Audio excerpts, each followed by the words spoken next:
Hello à toi et bienvenue dans le podcast de Fundamentals. Si c'est ton premier épisode, je t'explique le concept tout de suite et si c'est pas le cas, merci pour ta fidélité. J'ai la chance de recevoir un ou une invitée avec qui je parle de sa profession. Mais avant tout, ce qui m'intéresse, c'est de comprendre pourquoi la personne que j'ai en face de moi fait ce qu'elle fait. Alors que tu écoutes ce podcast dans ton canapé, ou en train de faire ton sport, ou encore en train de faire les tâches ménagères, je te propose, à la fin de l'épisode, si tu l'as aimé, de le liker et de le partager sur toutes tes plateformes. Encore une fois, je te souhaite la bienvenue dans le podcast de Fundamentals. Hello Sean, bienvenue dans le podcast. Salut Ken, comment tu vas? Bien et toi? Ça va très très bien, je te remercie. Un plaisir d'être avec toi aujourd'hui. Plaisir partagé. Aujourd'hui, on fait un hors-série avec Sean. Je rappelle le concept du hors-série. Je réinvite un invité que j'ai déjà eu la chance d'avoir. Donc, je vous invite à aller regarder le premier épisode du podcast que Sean avait fait avec moi. Et puis, on parle d'un sujet et on va un peu plus profondément dans le sujet. Et aujourd'hui, le sujet, c'est les mitochondries. Allez, c'est parti. Parti. Sean, si tu me permets, je fais l'introduction. Et je la fais comme ça. De ce que je comprends, pour paraphraser quelqu'un que je connais bien, le VO2 max est l'un des meilleurs marqueurs de santé des gens. Et de mon point de vue, pourquoi est-ce que c'est le meilleur marqueur de santé? Parce qu'en fait, il représente le travail en synergie de tous les systèmes, les grands systèmes physiologiques de notre corps, c'est-à-dire notre système respiratoire, notre système cardiovasculaire et notre système musculaire sous la gouvernance du système nerveux. Et il représente le travail en synergie de tout ça. Et comme le dit l'adage, une chaîne n'est jamais plus forte que le plus faible de ses maillons. Et donc, si dans cet ensemble de systèmes physiologiques, il y en a un qui péclote, bah forcément, ça va avoir un impact sur tous les autres. Mhm. Maintenant, je vous réinviterai aussi à aller regarder le premier hors-série que j'ai fait avec Vincent Foulonneau, où on parle aussi de mitochondries, mais pas trop, parce que je voulais garder les sujets pour Sean. Et en fait, on se rend compte que des mitochondries, on en a partout. Et donc, forcément, il doit y avoir une corrélation entre santé mitochondriale et santé globale. Voilà pour l'introduction. Au top. Ma première question, Sean, c'est, tu l'as dit encore et encore, il faut créer un pool de mitochondries important. Mais donc, j'aimerais qu'on parle de mitogénèse, la création de ces mitochondries. Mhm. Est-ce que tu pourrais m'expliquer comment, à travers le prisme de cette fameuse zone 2, les mitochondries se créent? C'est très très intéressant. Il y a un papier qui est sorti récemment sur les mitochondries et pour, on va dire, lier ça à un autre sujet important quand on parle notamment d'endurance et de différentes intensités, c'est le concept des différents types de fibres musculaires qu'on a. Mhm. Je pense que c'est intéressant de mettre en lien ce sujet de mitochondrie et les différentes fibres musculaires. Pour parler très simplement, on va dire qu'on a des fibres lentes et on a des fibres rapides. Et il s'avère que, en tout cas d'après ce qui a été découvert dans ce papier, et c'est quelque chose que je n'avais pas vu auparavant mentionné de cette manière-là, c'est que les mitochondries qu'on retrouve dans les fibres lentes et celles qu'on retrouve dans les fibres rapides ne sont pas tout à fait pareilles.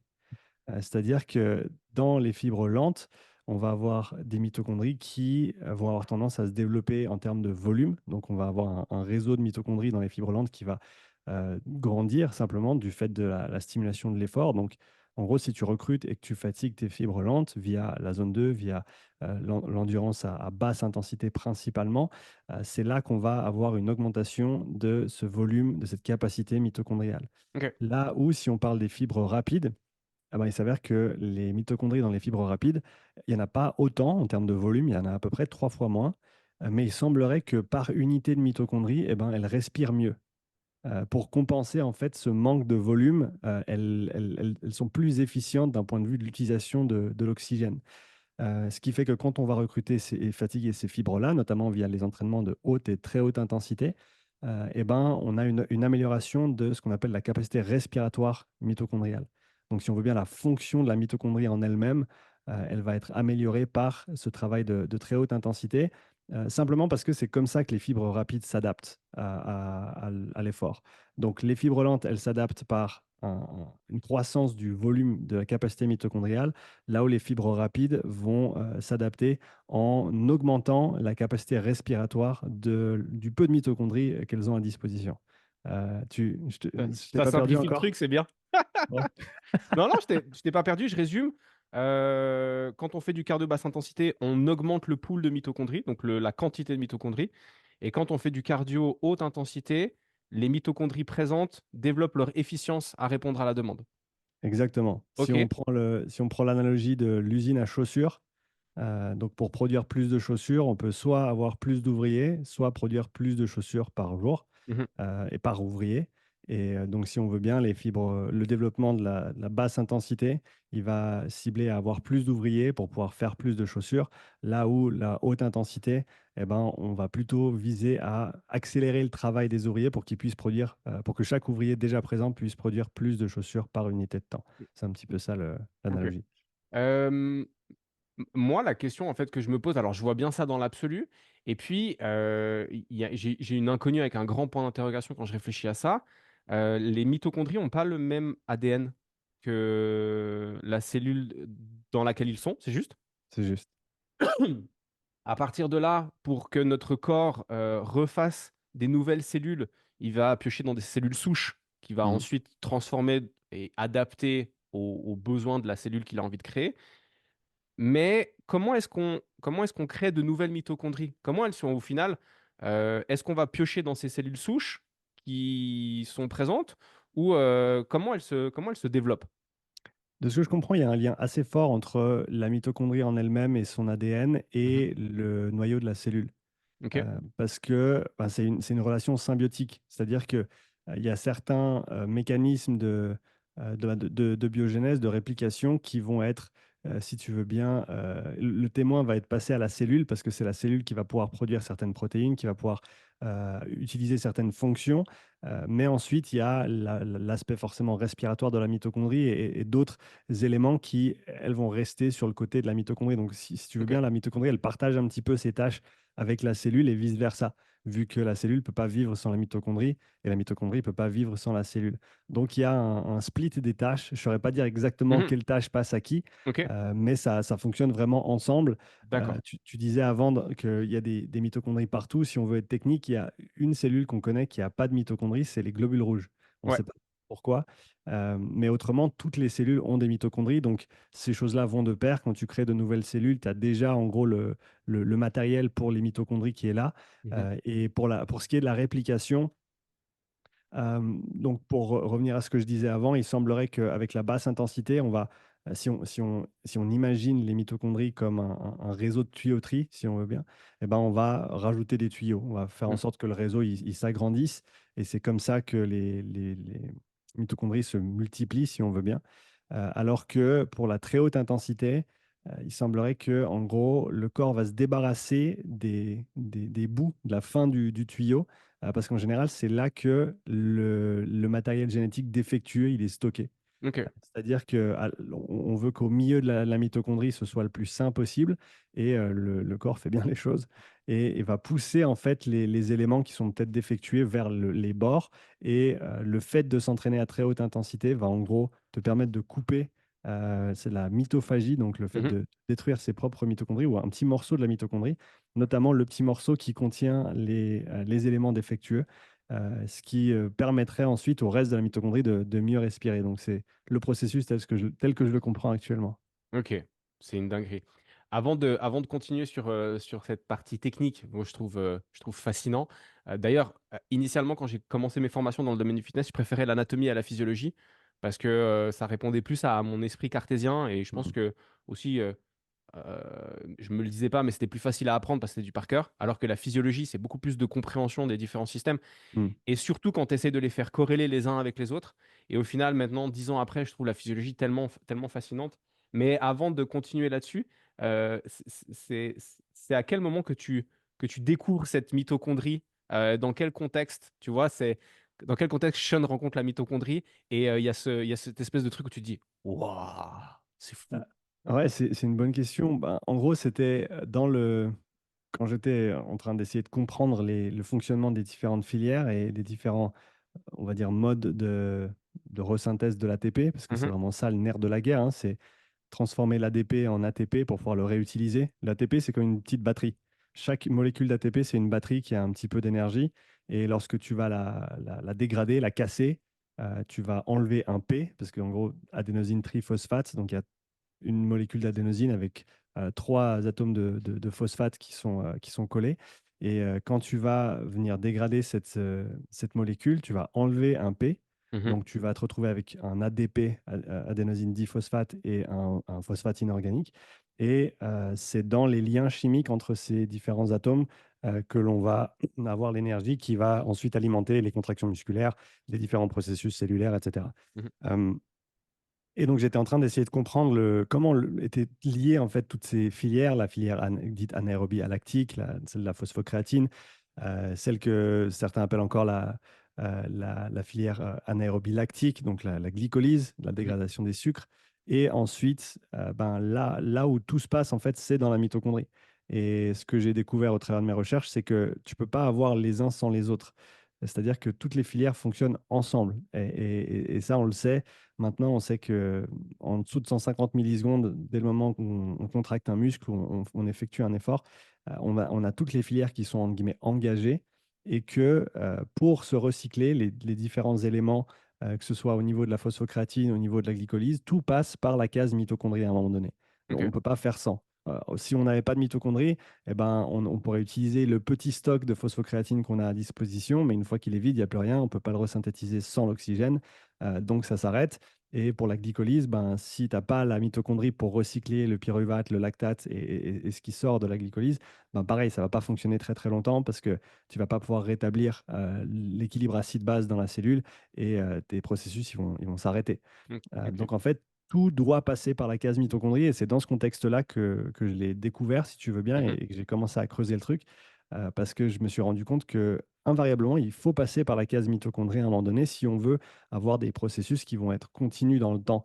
Donc, quand on apprend ces différentes réactions au niveau biochimique, on les écrit sur le papier et on voit que dans la réaction de la phosphocréatine, eh ben, on va donner un P à l'ADP pour en faire de l'ATP, et puis que dans cette réaction, il n'y a pas d'oxygène. Donc Mhm. on est d'accord que c'est une réaction qui est techniquement anaérobie.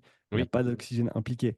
Mais ce Mais. qu'on nous a, ce qu'on nous a pas dit à l'école, c'est que eh ben, une fois que tu as ta créatine qui a plus le phosphate qui est collé, bah, comment on va faire pour recomposer cette phosphocréatine? Eh ben, ça passe par l'ATP qui vient des mitochondries. Oh Ça putain. passe par la respiration cellulaire, forcément. Euh, Ah, j'ai mal à la ouais. tête. J'ai Et mal à la tête. bah, honnêtement, pour moi, ça a vraiment simplifié le truc. Ouais. Parce qu'avant, on pensait à toutes ces filières à gauche et à droite, un petit peu éparpillées.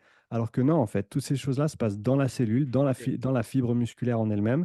Et on doit forcément avoir à disposition cette mitochondrie pour, en gros, pouvoir maintenir l'effort et pouvoir continuer à resynthétiser tout ça continuellement. Et que si on ne le fait pas, ça fonctionne que en isolation sur une équation qu'on écrit sur le papier. Mais dans la Ok. cellule, ça ne fonctionne pas comme ça. Et c'est donc par ces recherches-là, par ce biais-là, que j'ai découvert vraiment la mitochondrie et son importance.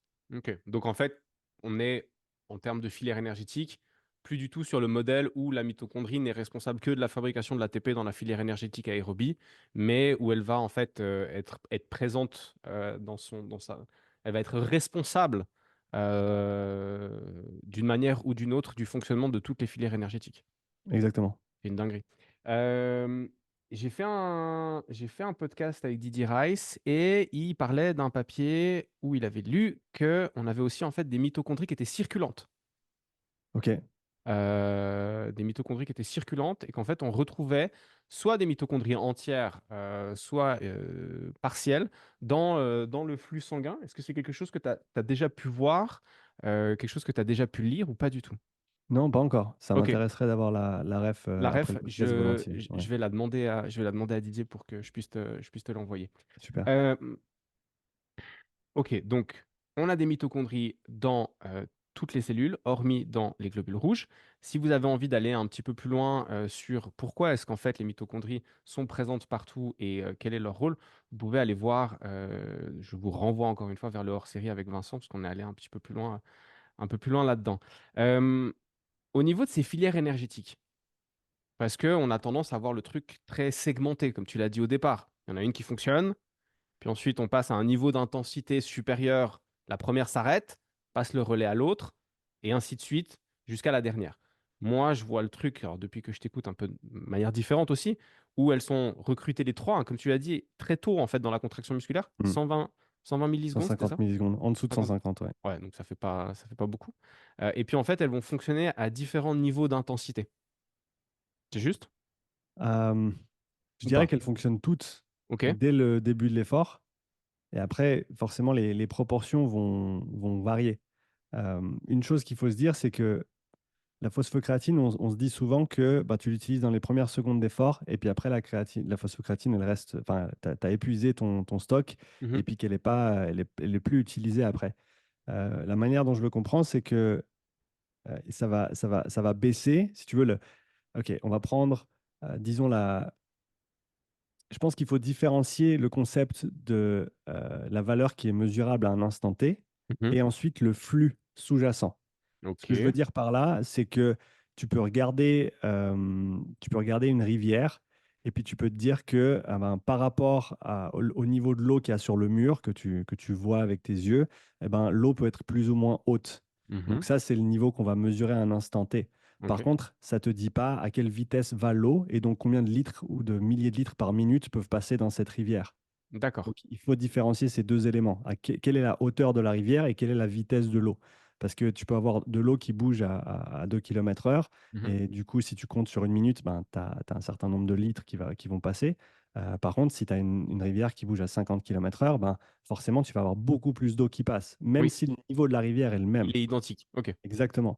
Et donc, je pense que c'est comme en tout cas, c'est comme ça que je vois ce concept de la phosphocréatine. C'est qu'au début, on a un niveau qui va être haut, parce qu'on est au repos, donc on a ce stock, énergétique qui va être plein et dès le début de l'effort, tu vas le solliciter, donc ça va descendre, donc le niveau de l'eau va rapidement descendre. Par contre, le flux, il va continuer à augmenter, hein. OK. C'est-à-dire qu'en gros, quand tu es au repos, tu as, une valeur qui est haute du fait que tu es au repos, donc tu n'utilises pas beaucoup de ces ressources-là. Donc le niveau de la rivière, il est haute, mais la rivière, elle bouge très lentement.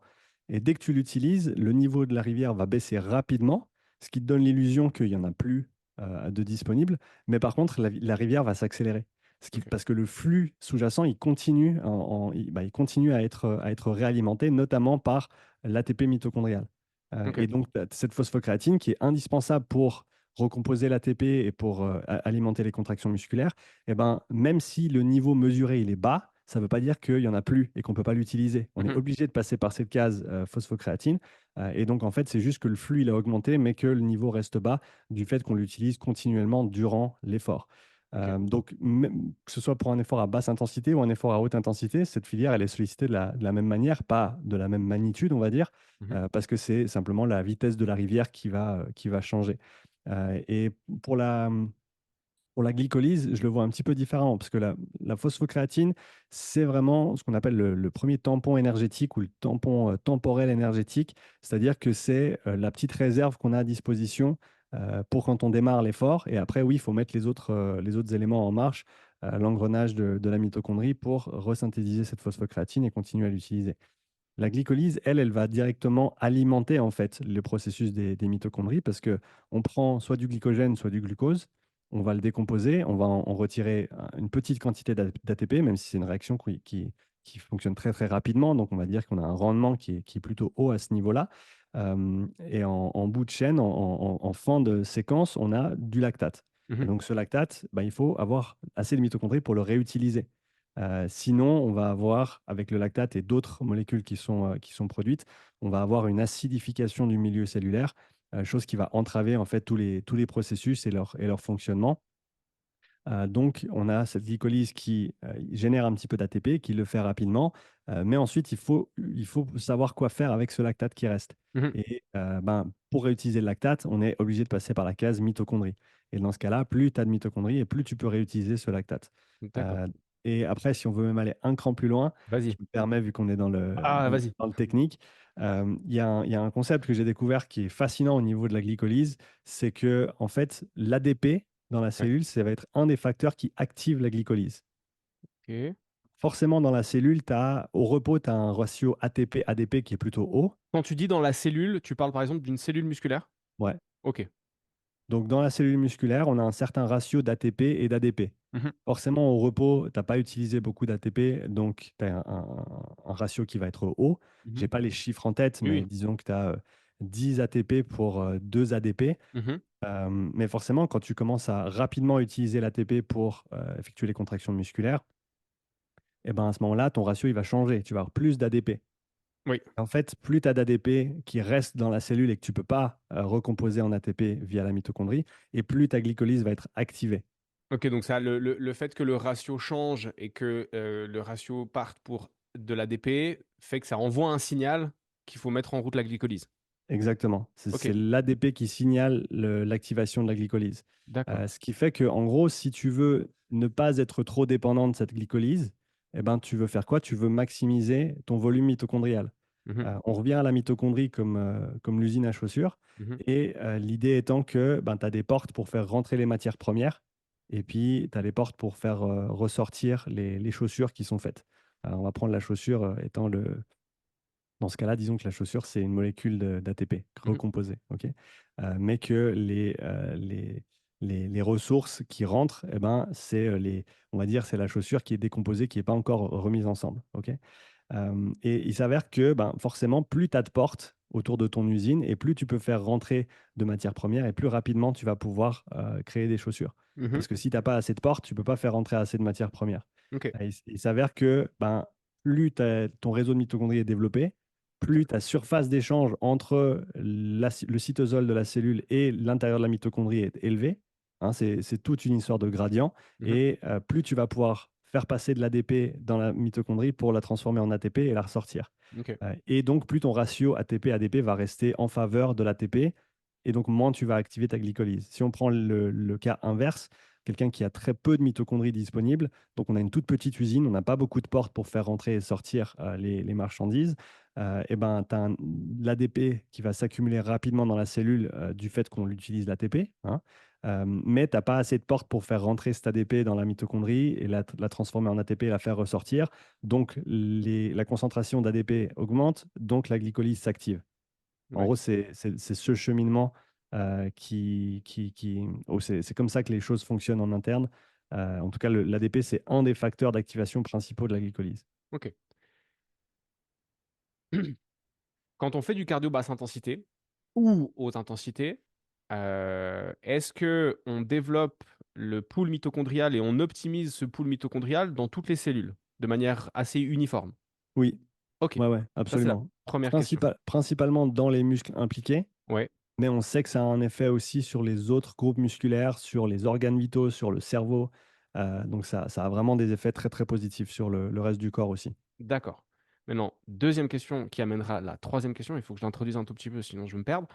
La capillarisation, le développement des vaisseaux sanguins qui vont permettre d'acheminer plus de sang oxygéné et d'en récupérer plus de sang désoxygéné. Est-ce que ça se développe de manière locale? Si je fais que du bike erg, est-ce que ça se développe que au niveau de mes jambes ou est-ce qu'on a aussi une diffusion du développement des réseaux de capillaires ailleurs? C'est une très bonne question. Principalement là où le flux sanguin est augmenté. D'accord. Parce qu'en gros, le développement capillaire, c'est une histoire de flux sanguin. Il faut Mhm, penser à, euh, imagine, tu es dans ton jardin avec ton tuyau d'arrosage et tu lâches ton tuyau d'arrosage dans l'herbe. mhm, Et ce qui va se passer, ça va ruisseler, ça va créer des petites rivières, si tu veux bien, dans ton gazon, hein. Si mhm. tu as une petite pente en plus, c'est parfait. Et tu reviens 2 jours plus tard et tu as l'Amazone qui est creusée dans ton jardin, ok. Et en gros, c'est ça le processus de développement des capillaires. C'est D'accord. que plus tu as un flux qui est continu et plus ça va creuser ces capillaires supplémentaires, capillaires qui vont ensuite, comme tu l'as bien dit, être la porte d'entrée, si tu veux bien, pour que l'oxygène passe du sang vers le muscle Mhm. et qu'on puisse ressortir le CO2 et tous les autres éléments. Donc, c'est principalement local, le développement au niveau capillaire. Ok. Maintenant, tu as parlé de lactate avant. On reviendra sur les mitochondries après, mais tu as parlé de lactate avant. Et dans une des vidéos que tu as publiées, tu parlais en fait du transfert de lactate d'une filière, d'une fibre musculaire à une autre, Mhm. éventuellement, Mhm. et peut-être même d'un muscle à un autre selon les besoins. C'est juste? Ouais, ouais, en gros, ouais.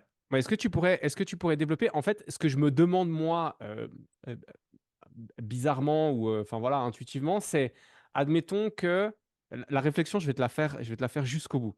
Moi, je fais pas mal de boxe anglaise. Mhm.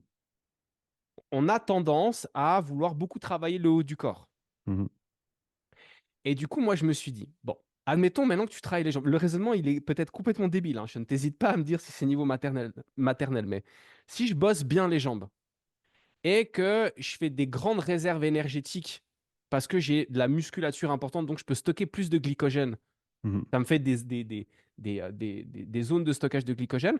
Est-ce qu'on peut imaginer par différentes actions physiologiques qu'à un moment donné, quand mon haut du corps va peut-être fatiguer, il y ait des lactates qui remontent pour pouvoir soutenir un effort musculaire sur le haut du corps?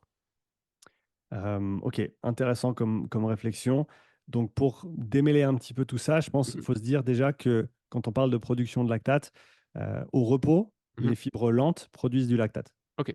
Donc là, on est au repos, on ne va pas activer des fibres rapides, on n'en a pas besoin, on ne bouge pas très vite et pas beaucoup. Donc, on active principalement nos fibres lentes et elles sont nettes productrices de lactate au repos. Ok. Lorsqu'on commence à faire des activités plus intenses, on parle de boxe, boxe Mhm. anglaise par exemple ici, avec que ce soit le haut du corps ou le bas du corps, Oui. eh ben, forcément, on va aller recruter des fibres plus rapides pour des mouvements qui sont explosifs, pour produire beaucoup de force. Et il s'avère que les fibres rapides ont un profil énergétique qui fait qu'elles produisent plus de lactate que les Mhm. fibres lentes. Ok. Ok. Et donc, ces fibres rapides vont être nettes productrices de lactate à ce moment-là. Et les fibres lentes, elles changent de rôle. Elles passent de productrices de lactate à recycleuses de lactate. Hein. Donc, Hey. une fois que tu passes à haute intensité et que tu actives ou que tu recrutes tes fibres rapides, qui, elles, ont un profil qui est plutôt glycolytique et qui vont produire du lactate, ben, les fibres lentes, elles switchent et elles commencent à récupérer ce lactate et à pouvoir le recycler. Donc oui, ton corps, il est tellement bien fait dans le sens où tu produis du lactate dans une cellule, tu vas pouvoir le réutiliser dans cette cellule même, parce que même les fibres rapides, elles ont des mitochondries, elles peuvent Mhm. réutiliser ce lactate, même si elles n'ont pas, on l'a vu, elles n'ont pas autant de mitochondries en termes de volume que les fibres lentes. Donc, tu peux le réutiliser directement dans cette fibre musculaire. Tu peux le passer à une fibre adjacente pour qu'il soit recyclé. Tu peux le passer dans le sang, le lactate, pour aller l'oxyder autre part dans le corps.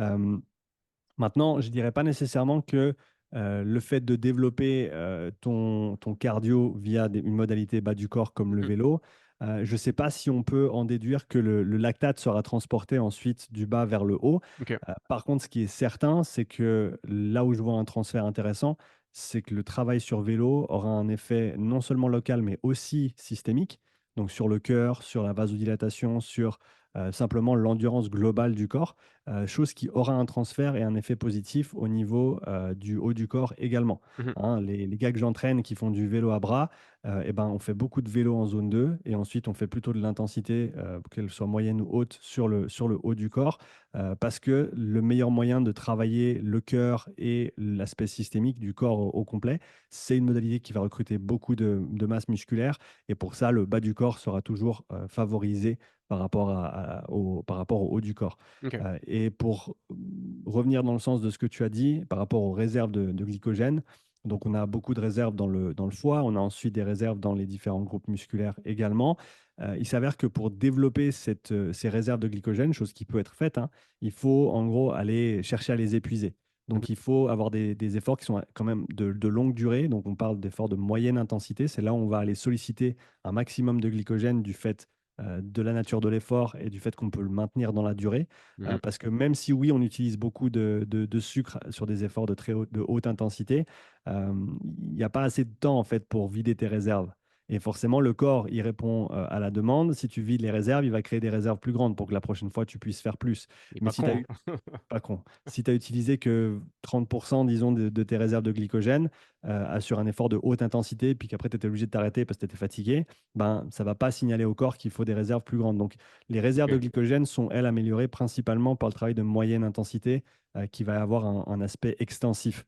Le fait de soutenir un effort pendant voilà, une demi-heure, trois quarts d'heure, une heure, ça peut être découpé en intervalles, mais l'idée, c'est que c'est pas trop intense et que ça nous permet d'en faire beaucoup. Et c'est ça qui va faire qu'on augmente nos réserves de glycogène. Donc là, on est plus en zone 3. Dans zone 3, zone 4, ouais. Ouais, ok, d'accord. Ouais, je viens de découvrir la zone 3 là, la semaine passée. Vincent m'a fait faire un test. Ah, c'est un nouveau monde de sensations qui s'est ouvert à moi. Voilà. C'est pas pareil, il faut s'y faire. Honnêtement, c'est ce qui compose la majorité de mes entraînements aujourd'hui. Ok. ce travail de moyenne intensité, qui soit de tempo ou de seuil. Mhm. Surtout parce que c'est des efforts que j'ai très rarement fait dans le passé du fait de mon profil puissant. Ouais. Et c'est vraiment des efforts qui changent la vie en termes d'endurance. C'est pas, Ok. c'est la zone de plus, si on veut bien. Ouais, là, on va démarrer la semaine prochaine. On va démarrer la semaine prochaine sur trois prochains mois de cycle de force. Et là, j'ai bouffé de la zone 2 en termes de volume qui était vraiment intéressante. D'ailleurs, j'ai développé une certaine forme d'addiction.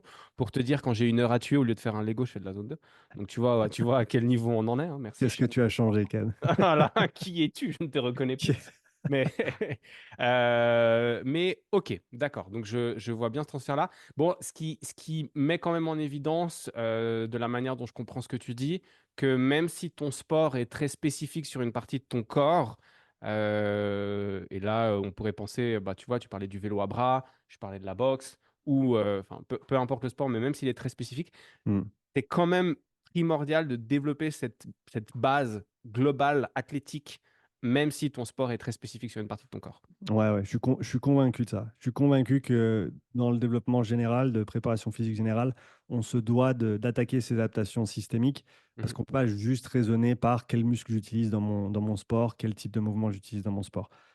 Forcément, dans la phase spécifique, c'est là où on doit se poser les questions et on doit venir au plus proche et au plus vrai par rapport à ce qu'on doit devoir performer dans notre activité sportive. mhm, Mais dans la phase générale, il ne faut vraiment pas avoir peur de rester sur des choses très, très globales et en gros, vraiment réfléchir à se dire, dans la phase générale, je crée un meilleur athlète au sens mhm, général. Et ensuite, dans la phase spécifique, je crée un meilleur spécialiste dans la discipline sportive. En tout mhm. cas, c'est comme ça que je réfléchis et ça semble marcher plutôt bien, Ça porte ses fruits, en effet. en effet. Tu as parlé d'adaptation locale et tu as parlé d'adaptation systémique. Les adaptations systémiques, j'imagine que c'est ce qui touche les systèmes physiologiques de manière générale. Est-ce que tu pourrais, bon, parce qu'on du coup on est dans le sujet aussi de la zone 2, est-ce que tu pourrais nous expliquer les adaptations au niveau du myocarde, du fait de faire de la zone 2? Parce Mhm. que on peut parler, on voit qu'en fait le sport peut avoir une incidence sur l'épaisseur du ventricule gauche pour le rendre un peu plus balèze, pour qu'il puisse pomper plus fort. Mais au final, la zone 2, elle va avoir aussi, elle va créer d'autres adaptations au niveau du myocarde. Est-ce que tu pourrais nous en dire un peu plus? Donc, il semblerait que toute activité de type résistance, donc avec charge, va avoir cet effet que tu as cité avant, donc l'épaississement du mur du ventricule gauche.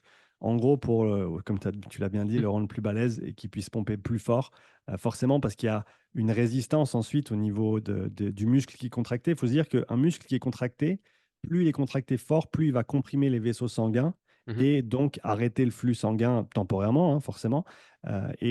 Pour vaincre cette pression-là, eh ben, il faut créer plus de pression au niveau du cœur et ça se fait notamment via des contractions qui sont plus fortes, hein. On peut voir le muscle comme quelqu'un qui, pour reprendre l'analogie du tuyau d'arrosage de tout à l'heure, les tuyaux d'arrosage, c'est tes vaisseaux sanguins. Quelqu'un marche sur ton tuyau d'arrosage, donc mets le pied dessus. Ça, c'est l'effet du muscle, en fait. C'est une mhm, compression mécanique du fait de la contraction du muscle.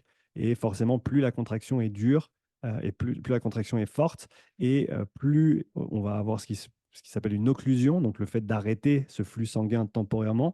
Et donc, plus le cœur va s'adapter pour essayer de faire face à ce blocage, si tu veux bien. Ah, Parce qu'en fait, le intéressant. muscle, voilà, Ok. le muscle, il crée un blocage au niveau du flux sanguin et bah, ton cœur et ton corps répondent en essayant de casser ce blocage pour continuer à alimenter le muscle. Ok. Et donc, ça, c'est l'effet du travail de type résistance. Maintenant, si on vient de l'autre côté pour répondre à ta question sur l'endurance fondamentale, ben, on a des contractions musculaires qui sont très, très légères, Mhm, hein. C'est une des pierres centrales de l'endurance fondamentale, c'est avoir une modalité qui est cyclique, qui est continue, avec un minimum de force, on va dire, de contraction qui va être utilisée pour permettre ce flux sanguin en continu. Et donc, ce qui va se passer, plutôt que de créer cette résistance et de devoir vaincre la pression avec le cœur, ben, le cœur, il a le temps de se remplir complètement. Ce ventricule gauche, il peut se remplir complètement avec du sang et ensuite se contracter, ce qui crée un effet presque de stretching en fait sur le ventricule gauche, Et avec le temps, et ça, c'est pas des jours, hein, c'est des mois et des années de travail, bah, ton ventricule gauche, il va grandir. Il va Ok. augmenter en termes de taille. Donc, on appelle ça une hypertrophie excentrique du ventricule gauche, Mhm. là où celle qu'on a citée avant, en lien avec notamment le travail de force et d'hypertrophie, là, on a plutôt une hypertrophie dite concentrique. Ok. Hein. Donc, concentrique qui va vers le centre, excentrique qui va vers l'extérieur. Et donc, on a le résultat de l'endurance fondamentale et d'un gros volume d'endurance fondamentale sur des périodes très, très longues. On a cette augmentation de la taille du ventricule gauche qui lui permet non seulement de battre plus de sang avec chaque battement, mais également, il semblerait de se contracter de manière un petit peu plus dynamique. Hein. Donc, on a non seulement le volume du ventricule gauche qui va augmenter, on a aussi la contractilité du myocarde qui est améliorée par le travail d'endurance. Ok. Alors, si tu sais par des faits ou des études, tu dis, et puis sinon tu extrapoles et ça ira très bien aussi. Qu'en est-il d'un athlète hybride, si je prends un crossfitter qui va avoir des grosses charges à soulever, donc vaisseau sanguin comprimé, donc le cœur va devoir se renforcer, mais qui aussi en parallèle va faire de la basse intensité? Est-ce qu'on a une hypertrophie excentrique, mais aussi un épaississement de la paroi du... Enfin, est-ce que tu vois, est-ce que du coup c'est une hypertrophie consent excentrique ou excentrique concentrique, je sais pas, tu l'appelles comme tu veux, Il faut trouver, il faut il faut trouver. trouver un nouveau terme. Ouais. Enfin voilà, comment est-ce que ça se passe par rapport à ça? Est-ce qu'il y a une adaptation qui se fait des deux côtés ou il y a quand même une prédominance de l'un ou une prédominance de l'autre? Mon hypothèse, ce serait oui. Ok, Ce serait que c'est un petit peu des deux. d'accord. Après, dans quelle mesure exactement, je ne crois pas qu'il y ait d'études à ce sujet. En tout cas, je n'en ai pas vu. Mhm. Ce serait fascinant de le voir après, après des années de pratique surtout. Mais je dirais que c'est un petit peu des deux. Donc, tu vas avoir un cœur qui est fort et qui est grand également. D'accord. Ok.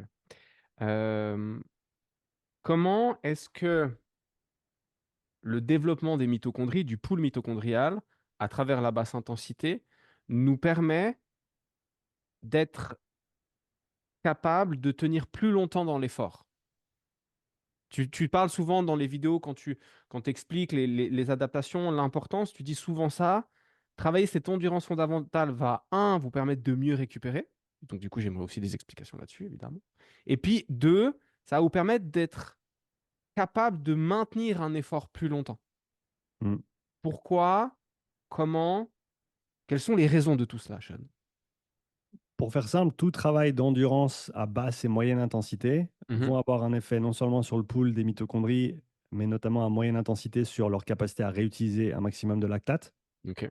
Et qui dit lactate dit aussi tous les autres produits dérivés du métabolisme, ok, qui vont pouvoir être réutilisés, resynthétisés. On a parlé tout à l'heure des phosphates inorganiques. Ben, ces phosphates inorganiques, il semblerait la molécule qui vient causer pas mal de problèmes en termes de fatigue locale. Donc, Ok. si tu n'as pas l'infrastructure pour recomposer ton ATP et remettre les phosphates inorganiques avec de la créatine pour refaire de la phosphocréatine et pour pouvoir, elle, la réutiliser ensuite, et que tu as trop de phosphates inorganiques qui traînent, eh ben, c'est ça, en fait, qui va avoir un effet acidifiant sur le milieu musculaire et cellulaire. Et c'est ça qui va venir t'empêcher, en fait, de continuer l'effort. C'est ça qui va créer la fatigue. Et en parallèle à ça, un autre produit dérivé du métabolisme, les ions d'hydrogène, les H+, eux, il semblerait influenceraient plutôt la fatigue centrale, hein, en sachant qu'on a la fatigue locale au niveau du muscle, mais on a aussi la fatigue centrale au niveau du système nerveux et de sa Ok. réponse à l'effort. Donc il semblerait qu'on ait ces deux molécules qui jouent sur ces deux plans, et forcément, il y a un feedback loop entre les deux, hein. C'est une boucle constante entre la jambe qui parle au cerveau, le cerveau qui parle à la jambe, et nous qui essayons de faire le travail entre les deux. Donc on a tous ces éléments-là, et en gros, plus tu as un pool de mitochondries qui est développé, et plus tu vas être capable de recycler tous ces produits dérivés. Donc même avec des efforts intenses qui produisent peut-être pas mal de lactate et pas mal de produits dérivés du fait des fibres rapides que tu recrutes, de leur profil glycolytique, etc., ben, tant que tu as l'infrastructure derrière pour les recycler, ben, ça te permet simplement de tenir plus longtemps. Mhm. On en revient à cette histoire de niveau de la rivière et de Ouais. vitesse de la rivière.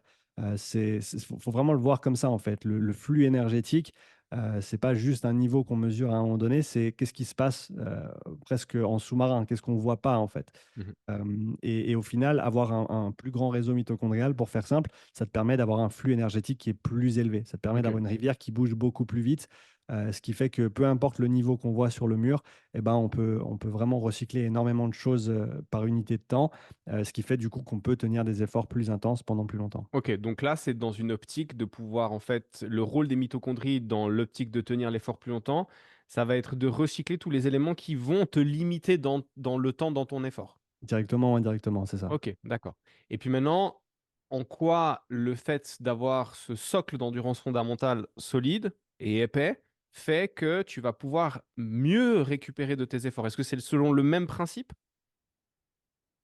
C'est intéressant parce que la récupération, elle se fait, de manière, ben, passive, Oui, mais donc je il y a moins dirais de que production de lactate. Bah, forcément, ça va baisser une fois que tu as arrêté ton effort et le lactate, il va être, complètement recyclé, enfin, pour revenir à tes Mmh. niveaux, de base en quelques minutes. Ça prend pas très, très longtemps pour se faire. À noter aussi que la récup active, dans ce cas-là, est plus intéressante que la récup passive parce que quand on est actif, on va du coup réutiliser plus de ces produits dérivés, Ouais, les et le fameux, lactate cyclistes du Tour de France qui, une fois qu'elles ont terminé la course, remontent sur le vélo pour récupérer, c'est ça? exactement, même après 5 heures de Ah même la après 5 violence! heures de bécane. Ouais. C'est exactement surtout s'ils ont fini sur un sprint, Ouais. hein, p parce que du coup, ils auraient, bah, recruté beaucoup de fibres rapides, produit beaucoup de lactate, d'autres produits dérivés et que ça nous permet de rapidement tout recycler, si on est actif plutôt que si on est, passif. Il y a aussi une autre chose à mentionner sur cet aspect de la récupération active, il y a l'aspect psychologique. OK. L'aspect psychologique et l'aspect nerveux. Le système nerveux semblerait qu'il récupère mieux si tu fais un retour au calme actif. Ça te permet de faire cette transition sympathique-parasympathique, de manière un petit peu plus, ben, soft, Mmh. que si tu fais un effort super intense, puis que tu arrêtes tout, puis qu'après tu rentres, à la maison, et ben, que il ton corps, il est encore en phase, sympathique, il est encore en réponse au stress et que, ben, pour accélérer ta récup, tu veux rapidement repasser en Parasympathique. parasympathique et je pense qu'il y a un petit peu de ça dans la basse intensité aussi, que c'est pas juste au niveau des mitochondries qu'on va avoir, une amélioration, c'est aussi au niveau de cet équilibre nerveux. Il semblerait que l'endurance fondamentale, ait une dominante parasympathique, Mmh. au niveau nerveuse. Ce qui fait que, bah, c'est une des raisons qui font que les, sportifs d'endurance, notamment sur des distances ou des temps qui sont très, très prolongés, sur des ultra trails, des choses comme ça, c'est là où on va voir les fréquences cardiaques les plus basses. Mmh. Parce que non seulement ils ont un grand cœur, mais ils ont aussi, des capillaires qui sont très développés, hein, donc ils ont pas besoin, ils ont on va dire que si tu as plus de capillaires, tu as besoin de moins de sang pour faire le même travail Mmh. mécanique au niveau du muscle. Et en plus de ça, ils ont un tonus parasympathique qui est plus important, tonus parasympathique qui va directement influencer cette fréquence cardiaque au repos. Donc, quand tu prends quelqu'un qui fait pas d'endurance, qui a une fréquence cardiaque au repos à 65 ou à 70, et que tu leur fais faire de l'endurance fondamentale pendant 2 mois, et que d'un coup leur fréquence cardiaque au repos, elle baisse en dessous de 60, c'est pas que leur cœur a doublé de volume, c'est C'est de manière qu'ils ont massé prédominante leur cet aspect. parasympathique. Exactement, on a un OK. tonus parasympathique qui devient plus important et il semblerait que ce tonus parasympathique, il est important dans la récupération justement pour savoir faire le switch entre sympathique et parasympathique. D'où aussi le fait que je vois pas mal de sportifs, notamment de crossfitters, s'ils n'ont jamais fait d'endurance fondamentale, les premiers effets de l'endurance fondamentale qu'on peut voir avec certains de ces sportifs-là, c'est après 2 ou 3 semaines seulement et c'est plutôt au niveau de leur récupération et de leur qualité de sommeil. OK. Parce que justement, ils étaient tout sympathiques tout le temps et quand je dis ça, je Ouais. dis ils sont gentils, hein, mais Ouais. c'est surtout qu'ils étaient très stressés du fait de l'intensité de leurs entraînements, Oui. et il manquait surtout de cet aspect parasympathique pour contrebalancer, et il semblerait que cette endurance fondamentale joue ce rôle-là. Je pense que la récup, c'est autant sur ce plan-là que sur le plan, physio directement. OK. Oui, parce que c'est important de rappeler que, le système nerveux sympathique est en charge de te mettre en action pour aller soulever ta grosse barre, Mmh. mais que c'est ton parasympathique qui, lui, va te permettre de récupérer du soulevage de la grosse barre pour que tu puisses soulever une encore plus grosse barre la fois suivante. C'est ça. Il y a Hem, pas de juste ou de mmh faux en termes de sur quelle branche tu es. Il y a juste la bonne branche au bon mmh. moment, mais il faut savoir switcher aussi et OK, savoir en sortir et quand tu es bloqué d'un côté ou de l'autre, c'est pas bon. d'accord. Alors du coup, 2 questions par rapport à ça. Tu dis, finir sa séance sur un peu de zone 2, donc éviter de faire comme je fais, c'est-à-dire: «Ah tiens, il est 10:00 moins 5, mon client arrive à 10:00, je finis mon set, je pose ma barre, j'ai juste le temps de mettre mon t-shirt et puis je repars». Tu dirais qu'il faudrait faire combien de temps de cette basse intensité en cool down? C'est quoi? en fait, tu fais 2 minutes, ça va, faudrait ouais, ça serait quand même mieux 10 minutes. C'est Je quoi pense tes 10-15 minutes. 10-15 minutes? OK. Ouais, juste vraiment laisser le sang circuler, vraiment sentir qu'on est tranquille et je pense que ça prend en tout cas une bonne dizaine de minutes, ouais. Si on poussait le délire un peu loin, est-ce qu'on pourrait Mmh. même imaginer que ce serait peut-être plus bénéfique de peut-être enlever un exercice ou une série, pour pouvoir consacrer un petit peu plus de temps pour switcher en mode sympathique-parasympathique à la fin de la séance? Ou c'est un raisonnement qui est trop intégriste?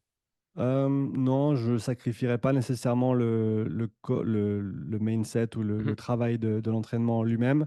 Après tu peux toujours si tu as pas les 10 ou 15 minutes, rien ne t'empêche de quand même te coucher sur le dos, de fermer les yeux, de mettre une main sur le ventre, une main sur le torse, de respirer calmement Mmh. pendant 3-4 minutes. Déjà ça aura un effet très positif, sur l'aspect nerveux et sur ta récup. Mmh. Et sur, ton retour au calme. Hem, L'actif serait plus intéressant à mon avis, mais c'est une histoire de temps et de logistique aussi, Mmh. donc faut pas non plus se brider et absolument faire ces 15 minutes après chaque séance, quitte à sacrifier d'autres choses à mon avis. OK. Avant, donc juste avant que je te pose cette question, tu as dit: «C'est pas bon d'être trop d'un côté ou trop de l'autre». Alors je vois bien l'hypertonie sympathique, tu es trop dans le sympathique, mais est-ce qu'au final tu peux avoir une hypertonie parasympathique et être trop dans le parasympathique? Et si oui, quelles sont, les conséquences ou les effets de ça? Il semblerait que de ce que je comprends, c'est ce qui se passe quand on est en surentraînement. Le vrai surentraînement, pas genre, je fais un petit surmenage et puis je suis un peu fatigué parce que je OK. m'entraîne vraiment quand tu pousses le bouchon beaucoup trop loin, Maurice, et que tu arrives juste pas à en et que tu arrives juste pas à en revenir, OK? Ouais, Chocolat non, autour de la tu bouche. pas pas le droit de cracher ton eau. Je voulais voir si j'arrivais à t'attraper Ah, avec la c'était vieille référence. presque, presque. Tu pousses le bouchon un peu trop loin, Ah Maurice. Maurice. Et donc, ouais, l'idée étant que quand tu te pousses vraiment dans tes retranchements et que tu ignores tous les signaux de la fatigue et que tu continues à pousser, pousser, pousser, là, tu arrives à un stade où en fait le corps, il est en shutdown. Et il va en gros s'éteindre parce que c'est un mode de protection, si tu veux bien. Mmh. Et ça, il semblerait que ce soit à dominante parasympathique. OK. Et une suractivation de ce côté-là. Euh, et c'est ça qui est c'est un des signes du vrai surentraînement, tel qu'on le voit très, très rarement parce qu'encore une fois, il faut vraiment ignorer ces signaux longtemps.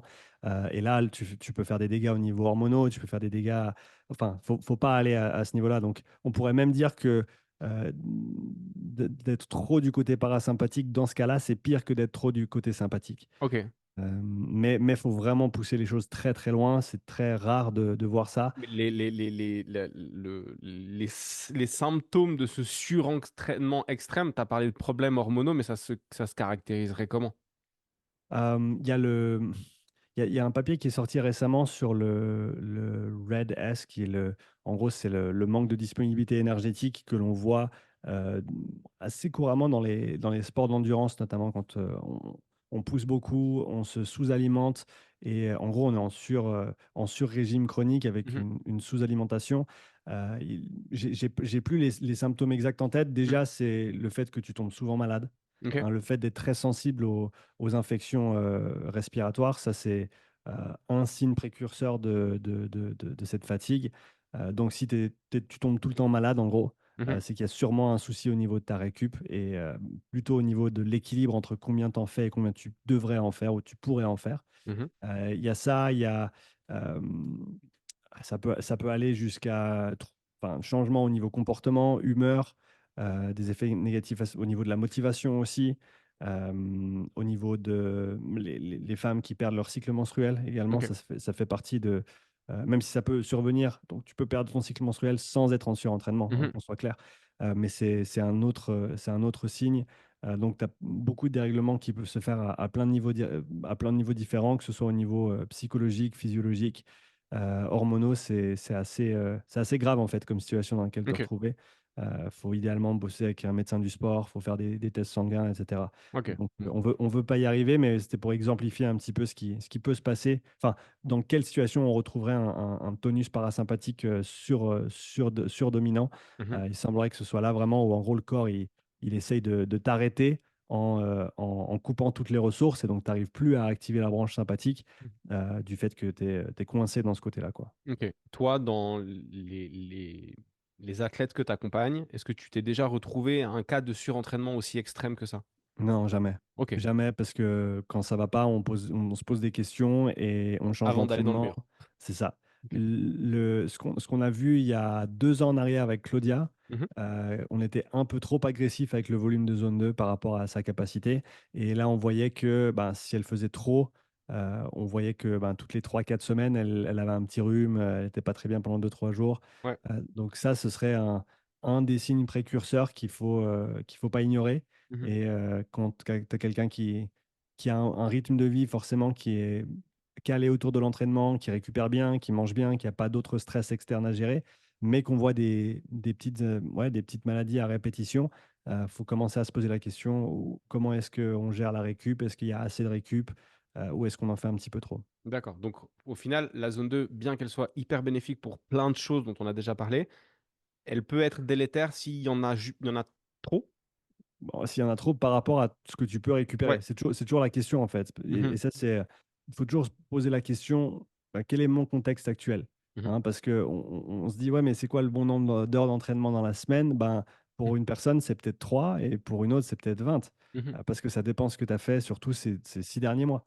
Ouais. Donc, quelle est ta moyenne de volume hebdomadaire ces 6 derniers mois? Ça, c'est le volume de base avec lequel tu devrais commencer. Ça, c'est ton point de départ à toi. Mhm, Plutôt que de dire, qu'est-ce que fait un tel ou qu'est-ce qui est juste pour tel ou tel sport, hein. C'est vraiment prendre son contexte personnel et se poser la question, quel volume je peux tolérer?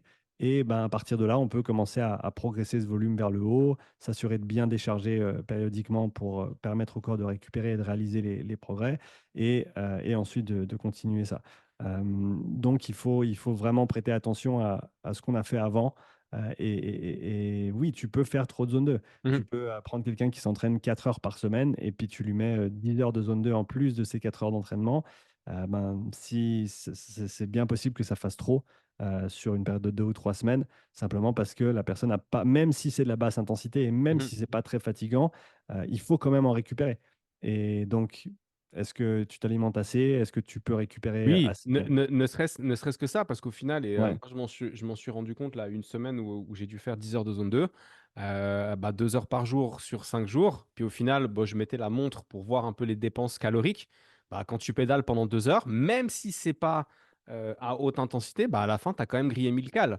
Donc si tu manges pas suffisamment, bah, tu vois, tu pédales à 85 RPM, à plus ou moins 95 watts, ça te fait bah voilà, 1000 cales sur ton heure, sur tes 2 heures, bah à la fin, si t'as pas mangé assez puis que tu fais ça pendant une semaine, ça veut dire qu'à la fin, tu es en déficit de 5000 calories.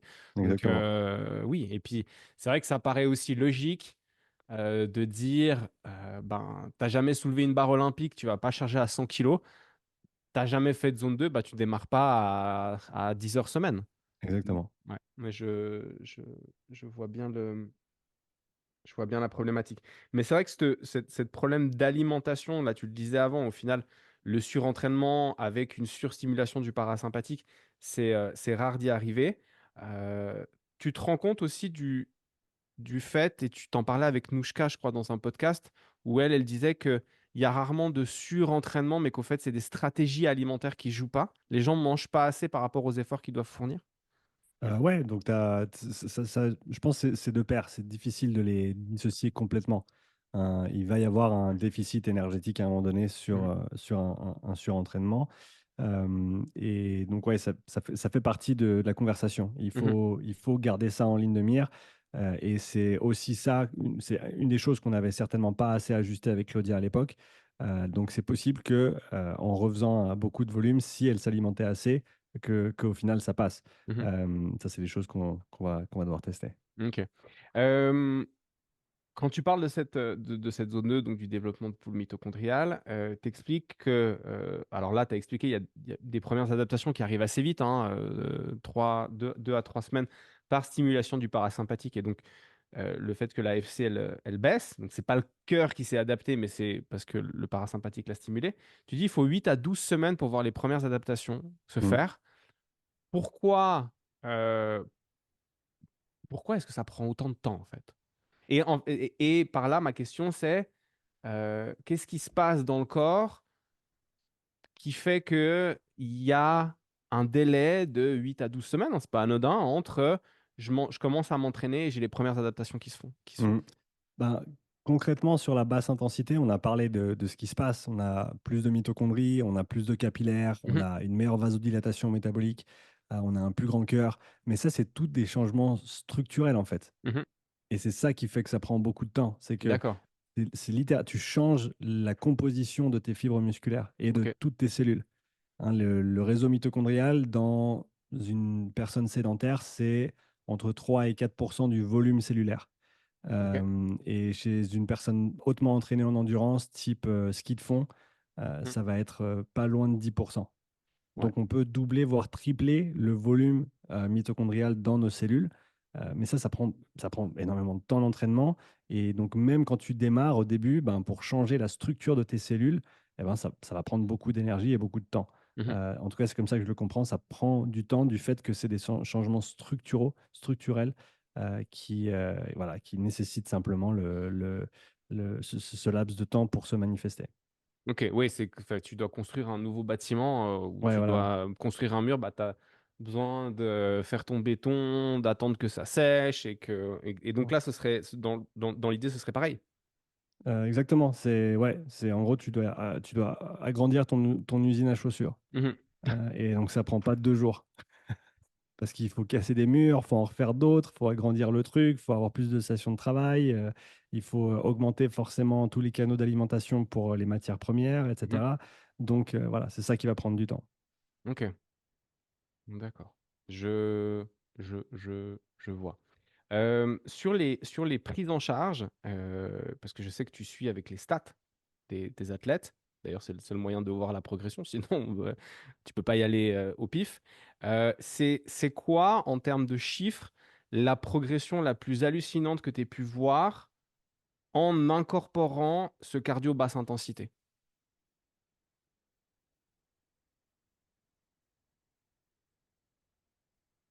Donc il y a forcément tous les résultats qu'on va pouvoir tirer des tests de performance Mmh. en tant que tels.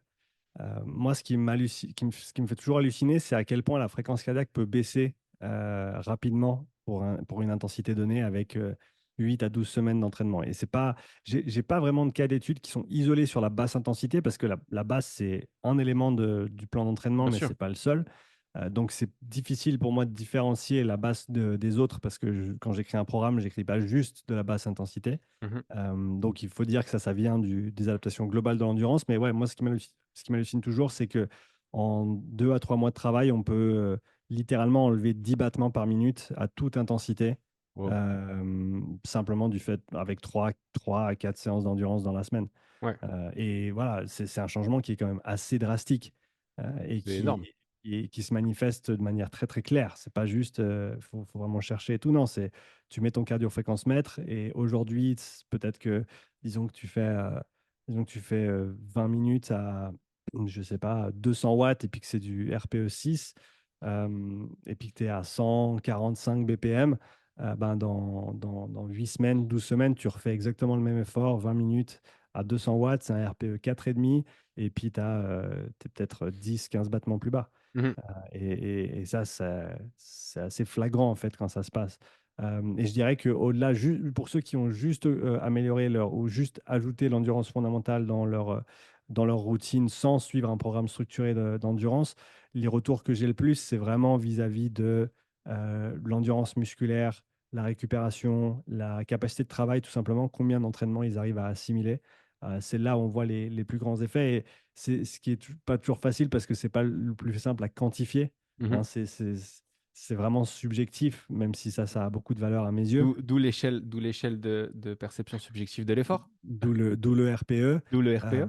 Mais c'est clair que le fait d'augmenter sa capacité de travail, c'est quelque chose qui est difficile à quantifier en tant que tel.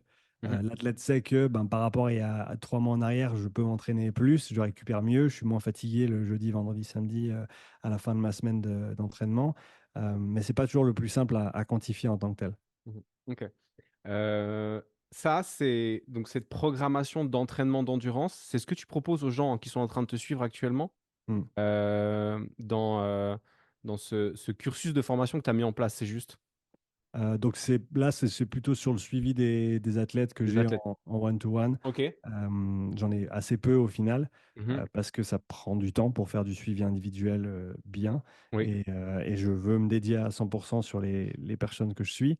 oui. Mais oui, oui, c'est ça. C'est des programmes personnalisés d'endurance Ok. euh, qui sont principalement avec des athlètes professionnels qui ont beaucoup de temps pour s'entraîner et donc qui peuvent faire un volume assez considérable Alors ça, c'est d'entraînement. dans les athlètes que toi, tu suis. Ouais. Mais là, il y a l'académie, ou en tout cas une modification avec les gens que tu as en cursus où tu leur apprends à faire de la programmation cardio, Ouais, d'endurance.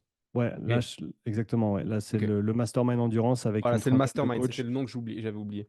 Et donc là, on est plutôt sur le fait d'apprendre comment écrire des programmes d'endurance. Ouais. D'accord.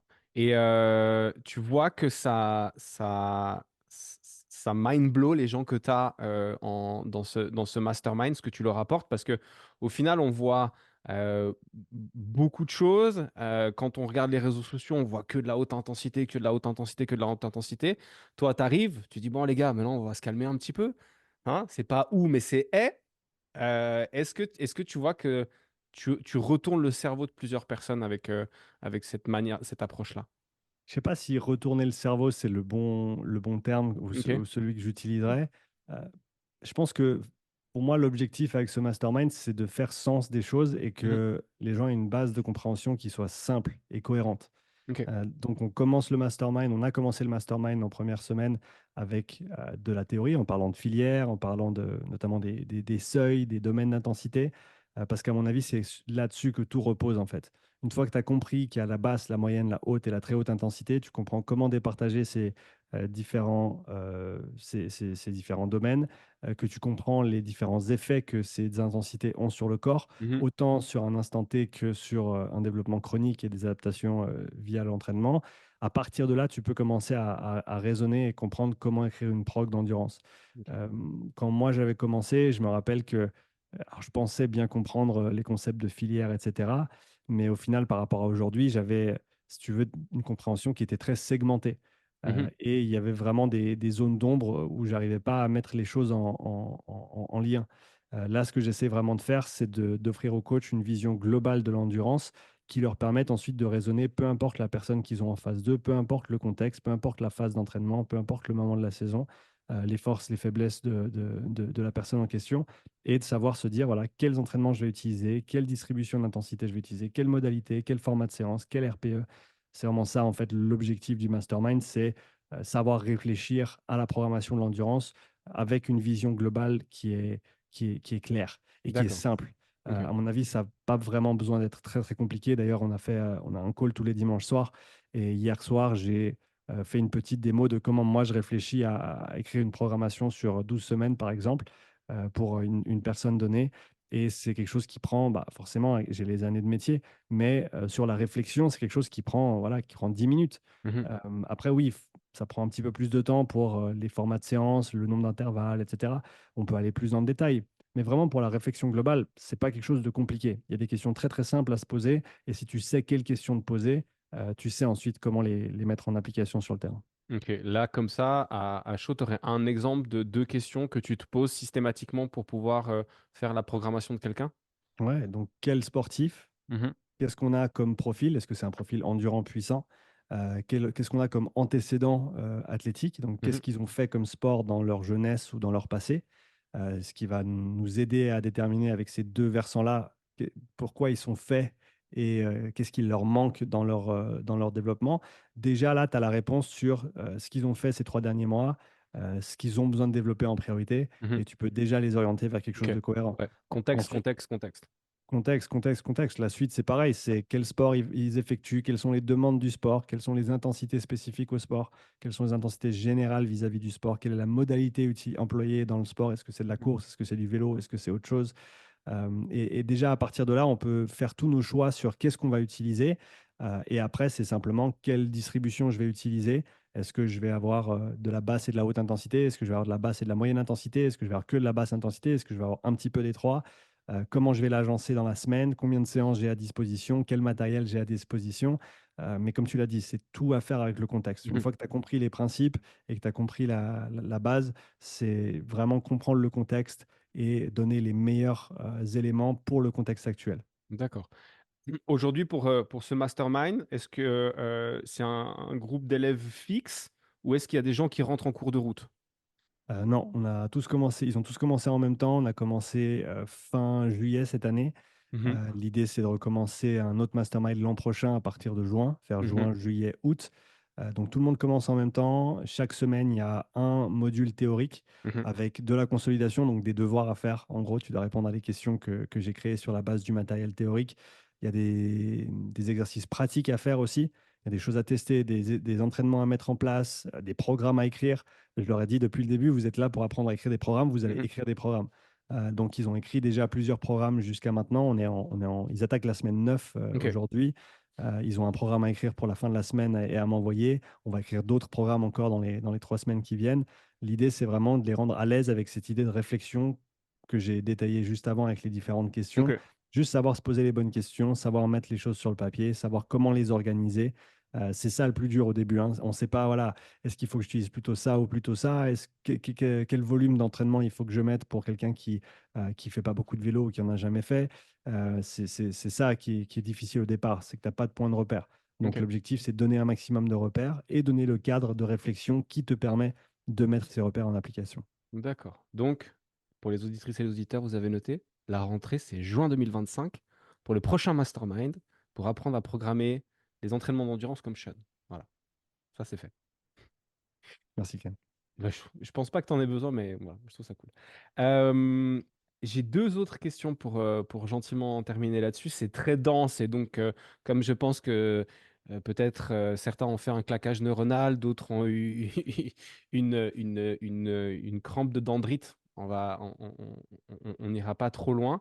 Euh, quand on fait un effort, et notamment c'était ce qui était ressorti dans le podcast que tu avais fait avec Vincent sur son retour des championnats de France de euh, rameur indoor, il Mm. y a un mur que tu tapes à un moment donné. C'est le mur lactique? Non, c'est Mm. ça? Ouais. Mm. Alors, c'est quoi ce mur-là? Comment on passe par-dessus? Et est-ce que ça a un rapport avec ce fameux truc qu'on appelle le second souffle? Voilà. Très bonne question. Je commence avec la fin. Oui. Le second souffle, à mon avis, le second souffle, il vient que quand tu es mal échauffé. C'est-à-dire Ok. que si tu fais un bon échauffement, en général, pour moi, un échauffement, ça va être une quinzaine de minutes. Pour un effort plus intense, ça va être en tout cas une vingtaine de minutes, Mhm. sur un effort cardio, disons. Si tu es bien échauffé, que tu as tous les systèmes qui sont bien ouverts, le cardio, les jambes, la respi, tu n'as pas vraiment besoin de ce deuxième souffle. Donc, en Euh, fait, le second souffle, ce serait le moment où les adaptations sont faites et ton corps est physiologiquement prêt à soutenir l'effort que tu lui demandes. Ouais. Et Ok. un autre moyen de le voir, c'est de se dire que si ton premier intervalle, peu importe le travail que tu fais, si ton premier intervalle est plus dur que le deuxième, Mhm. c'est que tu es mal échauffé. C'est qu'en fait, ton premier intervalle, c'était la fin de ton échauffement, Ok. parce que tu l'avais mal fait avant, Ah ouais. et tu commences vraiment ton entraînement sur le deuxième intervalle. Est-ce que ça pourrait être la même idée derrière ah tiens, ma deuxième série de mon set de back squat est passée plus smooth que la première? Idem. Ah, si Tout j'avais des s'é- cheveux, je tirerais dessus, mais j'en ai tout pas. s'éclaircit. Tout s'éclaircit. Ouf. Ouais, ouais, à mon avis, c'est un manque Ok, d'échauffement. d'accord. Et en sachant que la plupart des gens ne s'échauffent pas assez. Ok. Pas assez et pas assez longtemps et pas assez intensément non plus. Ça, ce serait le constat de manière générale. Après, pour revenir à ce Ok. que tu disais par rapport au mur lactique, là, on est donc sur un effort qui va être quasi maximal. Ouais, ça dépend du niveau, mais on va dire après 30-40 secondes, ça coince, quoi. Il n'y a plus Mhm. rien il y a plus rien qui bouge. Enfin, même si tu essayes de bouger, il n'y a plus grand-chose qui veut bouger. Et là, on est, de ce que je comprends vraiment, sur en gros une acidose métabolique qui est très, très importante du fait qu'on a tous ces produits dérivés qui ont été générés via le métabolisme Mhm. et du fait qu'il y en a trop, le flux il est trop important pour que les mitochondries puissent Gérer, le tout fameux gérer. flux. Le fameux flux, exactement. En Mhm. gros, c'est la rivière s'accélère tellement que, elle va forcément commencer à monter et qu'elle va monter très rapidement et il y a un niveau au-delà duquel, en fait, les choses, elles fonctionnent plus. Ok. En gros, imagine quand ta rivière, elle déborde, ben, les voitures, elles peuvent plus circuler à côté, c'est le bordel en ville, Mhm. quoi. Et c'est ce qui se passe avec cette acidose métabolique qui survient au moment où tu, entre guillemets, tapes ce mur. Mhm. C'est que tu as juste trop de déchets. J'aime pas le mot déchets. Tu as trop de produits dérivés métaboliques et tu n'as plus assez d'infrastructures pour les recycler. Et en gros, ça halte tout. Ok. Ça te force à t'arrêter simplement parce que le milieu musculaire, le milieu cellulaire, il est plus propice au bon fonctionnement du fait qu'on a un déséquilibre en fait. On a un déséquilibre qui arrête les différentes réactions. Ok, mais si tu tapes ce mur pendant ton effort, tu fais comment pour passer outre? Tu t'arrêtes? Tu peux pas passer outre. Ok, Tu t'accroches et tu continues le plus fort que tu peux, mais en sachant que ça va faire très très mal. ok. Et donc, est-ce que c'est là où la partie mentale, elle peut rentrer en ligne de compte? Alors, dans ce genre d'effort, si on parle notamment du 500 mètres rameur, hein, l'effort de prédilection de Vincent quand il faisait encore de la compète, on est sur, pour les meilleurs, on est dans les 1:15, 1:20, 1 minute 15, 1 minute 20. Donc là, ouais, tu peux pas faire autrement. Mhm. Si tu sais qu'à 40, 45, 50 secondes, ça va te tomber dessus comme une enclume et puis que tu as l'impression d'être dans du sable et qu'il n'y ait plus rien qui bouge malgré le fait que tu essayes de mettre un effort maximal. Il faut juste s'accrocher et aller au bout. Après, qu'est-ce que tu peux faire en amont pour ne pas ou retarder ce mur? Ben, c'est ce qu'on avait découvert avec Vincent, c'est le travail de moyenne intensité Mhm. qui du coup permet aux mitochondries et au corps de mieux recycler tous les produits dérivés et d'en recycler plus et plus rapidement. C'est une des choses qui va te permettre de retarder ce mur. Ça, vous l'avez découvert par l'empirisme et l'expérimentation de terrain ou par des Ouais. études?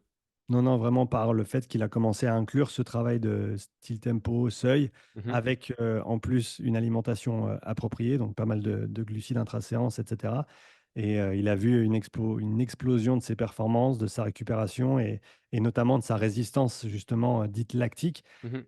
On pense qu'il faut faire des entraînements très, très durs de type, tu vois, sprint répété, etc., qui vont vraiment te mettre à la mort pour changer ces choses-là. Ben, il s'avère que l'aspect, on va dire, tampon métabolique, qui peut être développé par ces séances très, très intenses, très, très difficiles, ben, le pourcentage de progrès, il est très, très faible au final. Ok. Parce que tu vas vraiment pas pouvoir faire une énorme différence à ce niveau-là. Quand tu as trop acidifié ton milieu cellulaire, tu peux simplement plus fonctionner. Et oui, tu peux développer un petit peu de résilience à cet état d'acidose métabolique avancée, mais au final, c'est pas là où tu vas pouvoir avoir le plus grand impact. Le plus grand impact, c'est les usines à chaussures, les Mhm. mitochondries, l'infrastructure de recyclage. C'est ça en fait qu'il faut optimiser. Ok. C'est ça qui va aussi avoir le plus grand potentiel. Est-ce qu'il y a alors peut-être qu'il y en a, mais que vous les avez pas trouvés, mais j'imagine que vous êtes allé chercher. Est-ce qu'il y a des études scientifiques qui back up et qui prouvent ce que vous avez dit ou pas? Bah, tout ce qui tourne autour des études au niveau du lactate, et encore une fois, le lactate, c'est pas la cause de la fatigue, mais Oui. on sait qu'il est généré en parallèle aux autres molécules que j'ai citées avant, Mhm. phosphate inorganique, ion d'hydrogène, et que c'est ces molécules-là qui engendrent la fatigue. Donc, Ok. le lactate est beaucoup plus simple à mesurer, donc c'est pour ça qu'on parle souvent du lactate en priorité. Il y a beaucoup d'études qui montrent justement cette capacité à mieux recycler le lactate via ben, les mitochondries, via plus de transporteurs aussi. On a les Mhm. MCT1, MCT4, si je ne me trompe pas, qui sont en gros les bus qui vont transporter le lactate pour les faire rentrer dans les cellules et dans les mitochondries. Eh ben, tu peux augmenter le nombre de bus que tu as à disposition Ok. nombre de taxis que tu as à disposition ces entraînements, on voit clairement qu'ils ont ces effets-là sur le corps. Donc D'accord. ça, c'est assez bien documenté. Ouais. Ok. T'as essayé de remettre ça en place avec d'autres athlètes que tu suis? La moyenne intensité, c'est La un base. type, Enfin, ouais, sans mauvais jeu de mots, c'est la base de la base. donc tu as Oui, la strat, forcément. t'as la strat, tu as la zone 2, la basse Ouais, intensité. Puis ensuite, tu as la strat supérieure, ouais, de moyenne intensité. ouais. Et en À mon fait, avis, c'est ça. C'est là où. est-ce que l'image de la pyramide, elle est vraiment intéressante? Enfin, moi, je la vois un peu dans la quantité que tu dois en faire. Tu Mhm, vois? mhm, T'as l'endurance fondamentale, c'est la base de la pyramide, il faut en faire beaucoup. mhm. Après, et puis ça se resserre plus ou moins. Alors après, j'imagine qu'il y a des proportions qui vont changer selon les besoins et la Mais c'est prog. une, c'est une bonne image par rapport par exemple, au volume hebdomadaire, au volume Mhm. de séance. Ouais, C'est-à-dire que sur une séance de moyenne intensité, tu vas forcément faire plus de volume que de la haute intensité. Mhm. Ta séance, ça va être, si c'est de la moyenne intensité basse qu'on va souvent appeler zone 3 ou tempo, bah, tu vas peut-être faire, 40 à 50 minutes de travail effectif dans ta séance. Mhm. Alors que sur un travail de seuil qui reste de la moyenne intensité, donc physiologiquement c'est pareil, mais c'est juste qu'on est un peu plus haut sur le spectre d'intensité. En zone 4, bah, là on sera plutôt aux alentours des, 25-35, minutes de travail. Alors que quand on monte à haute intensité, bah, là on sait que déjà si on a, 15 minutes de travail effectif, proche de VO2 max, on va déjà avoir une bonne séance et on peut monter jusqu'à 20-25 pour des athlètes qui ont des gros niveaux d'endurance. Mhm. Mais donc forcément, plus tu montes sur cette pyramide et moins tes séances seront longues, simplement parce que l'intensité est plus élevée. Ok. Et pour revenir à ce que je disais avant, oui, pour moi, la moyenne intensité, c'est l'intensité qui est la moins exploitée à l'heure Mhm. actuelle, surtout pour les sports de haute intensité. Parce qu'on se dit: «Ben, mon sport, c'est de la haute intensité, donc il faut Donc je dois forcément faire que de la je haute m'entraîne intensité. toujours à haute intensité». Hein, c'est ça vient vraiment d'une incompréhension du principe, qu'on appelle le principe de spécificité, qu'on Mhm. apprend tous quand on va à l'école, qu'on apprend tous quand on devient coach, et qu'on retrouve dans tous les bouquins de préparation physique. Mais beaucoup de gens comprennent la spécificité comme étant: «Il faut que mes activités soient spécifiques à mon sport». Il Mhm. faut que ce que je fais à l'entraînement ressemble à mon sport, parce que si c'est pas spécifique, ça sert à rien. La vérité, c'est que le principe de spécificité dit simplement que les adaptations engendrées sont spécifiques à la contrainte imposée. Mhm. C'est-à-dire que si je vais recruter et fatiguer mes fibres lentes, eh ben, je vais avoir des adaptations dans mes fibres lentes. Si je vais recruter et travailler mes fibres rapides, j'ai des adaptations dans mes fibres C'est rapides. une mécompréhension du principe de spécificité. Exactement. Ok. Et au final, ben, si tu comprends ça, bah, tu comprends que même si tu fais un sport de haute intensité, tout le travail de développement à basse et à moyenne intensité qui va améliorer ben, ton pool mitochondrial, ta densité capillaire, ta vasodilatation métabolique, la taille de ton cœur, ton équilibre au niveau sympathique, parasympathique, ta capacité à transporter et réutiliser le lactate, toutes ces choses-là vont être améliorées et toutes ces choses-là vont avoir un impact direct sur tes performances à haute intensité. Parce que tout est lié, hein. C'est comme Ouais. le gars, sur son mème là, qui est à côté de son tableau avec toutes ses ficelles sur le mur. Mhm. D'ailleurs, c'est ça qu'il faudrait que je mette. Heu, et je pense que un des meilleurs investissements que les sportifs peuvent faire à l'entraînement, surtout s'ils l'ont jamais fait avant, c'est de passer plus de temps à moyenne intensité, Mhm. et ça va avoir des retours, considérables sur leurs entraînements. Je vous redirai ça dans 12 semaines, étant donné que je vais en bouffer passablement pendant ces 12 prochaines semaines. Génial. Euh, donc là, on a parlé du mur sur les efforts de courte intensité, de courte durée, pardon, mais de très haute intensité. Qu'en est-il du mur qu'on va taper, par exemple, pendant un marathon, à partir de un certain temps? Tu peux nous expliquer un peu plus par Ouais, rapport à ce absolument. encastrage mural? Encastre. C'est une belle image. Là, ce qui se passe sur ce mur-là, c'est pas le même mur. Là, on est plutôt au niveau des réserves énergétiques et notamment Mhm. des réserves de glycogène. C'est-à-dire que quand ton corps il a plus assez de glycogène de disponible, il va plus te laisser accéder à ces réserves-là. Il va dire: «Hein, hein, c'est vide, on peut plus utiliser ça». Donc tu es obligé de te replier sur, ce qui reste, donc les graisses, en Mhm. sachant que tes réserves de graisse sont, considérablement plus grandes, que tes réserves de glycogène. Mhm. Je crois que c'est un facteur 30, quelque chose comme ça. Ah ouais. Donc tu as, pas infiniment, mais tu as beaucoup, beaucoup plus de réserves de graisse, que, de réserves de glycogène. Et je crois que tu as quelque chose je crois que c'est entre 50 entre 50 et 100, c'était quoi l'unité? Je crois que c'était des joules, Mhm. hem, ou de je me rappelle plus. J'ai pas envie de dire de bêtises, mais voilà, je sais qu'il y a il y a une proportion, vraiment, importante des réserves qui sont sous forme de graisse, et que en gros, quand tu as épuisé tout ton glycogène et ben, tu es obligé de ralentir. Parce que oui, tu peux utiliser des graisses et oui, c'est efficient, mais le rendement est pas le même. Mhm. Donc tu es obligé de ralentir, et donc c'est ça, ce mur, en fait, c'est quand tu as mal géré ton effort, ton alimentation, et que tu arrives avec des réserves de glycogène qui sont à plat et que, ben, tu es obligé de repasser sur la filière, graisse, à 100, et que, ben, forcément, tu es obligé de ralentir. Ok. C'est aussi une des raisons pour lesquelles cette zone 2 est si importante, c'est qu'en fait, en développant ton pool de mitochondries, tu vas, comme je l'ai dit tout à l'heure, tu vas faire en sorte que, tu n'actives pas autant la glycolyse, donc tu vas moins utiliser les sucres et pouvoir, en contrepartie, mieux utiliser les graisses. Mmh. Et en utilisant plus de graisse, tu épargnes ton glycogène. Ce qui Mmh. fait que tu peux le garder pour plus tard ou pour quand tu as besoin de faire un effort plus intense. C'est littéralement le jeu des sprinters sur le Tour de France. C'est que les sprinters, ils ont, pour faire simple, ils ont une réserve de glycogène qui va être importante et qu'il faut qu'ils gardent jusqu'à la fin pour pouvoir taper leur sprint. Mais s'ils l'épuisent tout le long de la course, eh ben, ils ne vont plus en avoir assez pour ensuite faire leur sprint à la fin. Mmh. Donc c'est l'idée que, ben, forcément, ils se cachent derrière les autres, pour essayer d'économiser un maximum d'énergie, pour, économiser, épargner leur glycogène le plus longtemps possible, pour pouvoir avoir un maximum de ressources disponibles dans les 20-30 dernières minutes, là où ils vont pouvoir faire la différence. Et ça, c'est quelque chose qui s'entraîne justement avec la basse intensité.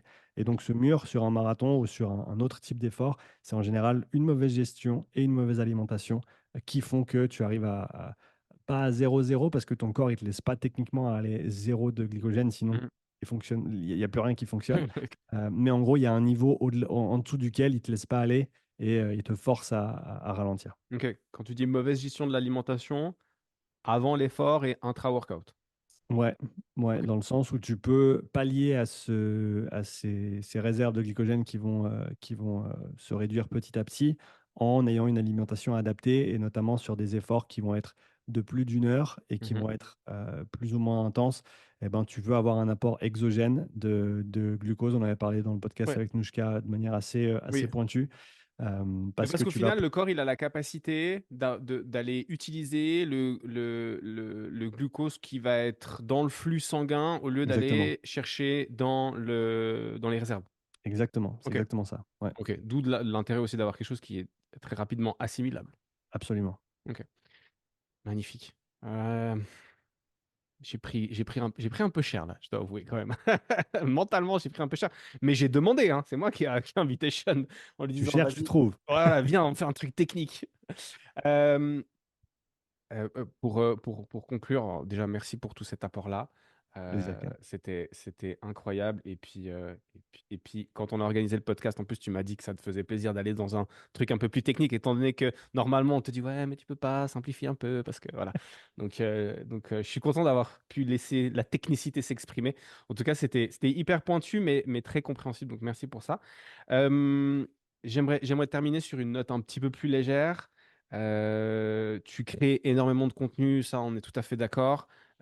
Aujourd'hui, tu te retrouves encore, je le vois de temps en temps, confronté à les énergumènes des réseaux sociaux, qui arrivent, avec des propos tout à fait, sympathiques, hein. La dernière fois, c'était, je sais même plus, mais c'est genre: «Ouais, vas-y, retourne à l'école».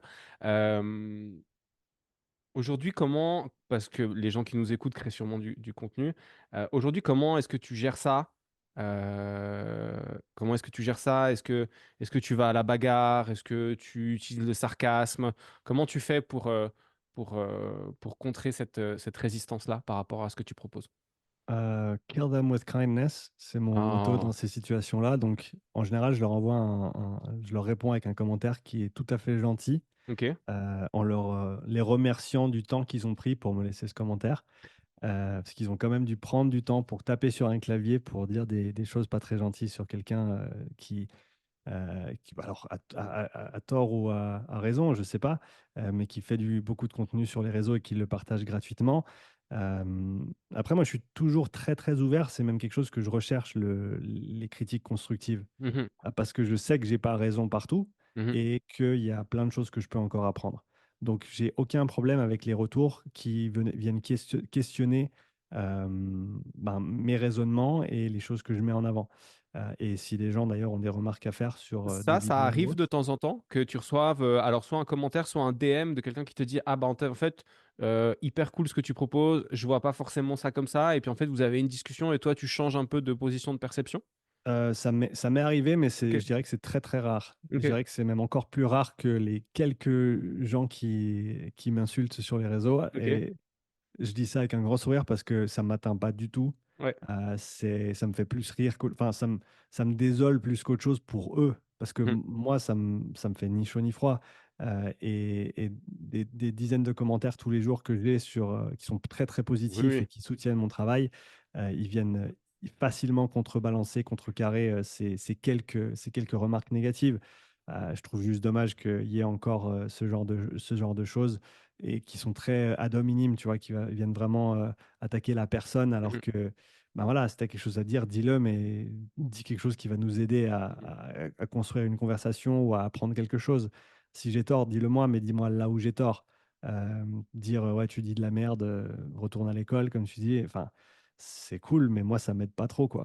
Donc après, c'est juste, à mon avis, c'est une perte de temps parce que cette personne-là, elle aura apparemment pas appris grand-chose et moi, je pourrais pas non plus soit me remettre en question, soit mieux faire la fois d'après. Mhm. Donc c'est une opportunité de perdue d'avoir quelque chose un échange constructif.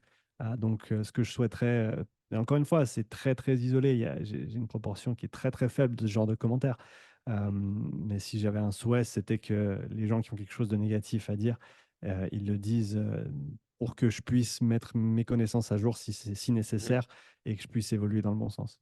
Sinon, fermez votre gueule. Tu l'as Mais dit. kill them with kindness. Kindness, je trouve ça top. C'est top. Sean, merci beaucoup. Merci à toi, Ken, c'est toujours un plaisir. C'était incroyable. Pour les auditrices et les auditeurs du podcast, merci. Si c'était votre premier épisode, bienvenue, hein. Bienvenue, vous avez commencé fort. Vous avez commencé fort. Moi, je vais récupérer le cerveau qui a coulé un peu partout sur le sol à côté de ma chaise. Je vous remercie. Donc, si c'était la première fois que vous arriviez, bienvenue. Si c'est pas votre premier épisode, merci pour votre fidélité. J'aurai très certainement d'autres questions à poser à Sean, donc on en refera peut-être un plus tard, d'ici un petit moment. Sean, merci encore. Merci Je à te toi, Ken. souhaite une bonne après-midi et à toutes et à tous, je vous souhaite aussi une bonne suite de journée. Allez, ciao tout le monde. Ciao.